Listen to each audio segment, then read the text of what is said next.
हे रामाचं नाव घेतात आणि अधर्माचं काम करतात, यांचा पराभव करा. मी तुम्हाला सांगतो, मी गप्प बसणार नाही विधानसभा निवडणुकीपर्यंत. मोदी डरपोक कशासाठी आहे, तर मोदींना साध्या महापालिका निवडणुका सुद्धा घेता येणार आल्या नाही, कारण त्यांना वाटतं आपला पराभव होईल. आता महापालिका निवडणुका विधानसभेनंतर होती, कारण त्यांना सतत वाटतं शिंदेवर उपयोग नाही, शिंदे 5% आणले शिंदेनी, शिंदेला खोके भरपूर दिले पण 5%च मतं आणतायत. अजितदादाचे 4%च आहेत, 5 × 9 आणि यांची स्वतःची 27 स्थिती झाली बघा. याच्या पलीकडे काय जात नाही.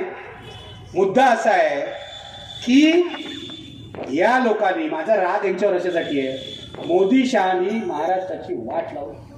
मी कायम म्हणतो, बुद्धिवंतांचा महाराष्ट्र एकेकाळी होता, हा बदमाशांचा महाराष्ट्र झालेला आहे पूर्वीच. पण हा बदमाशांचा महाराष्ट्र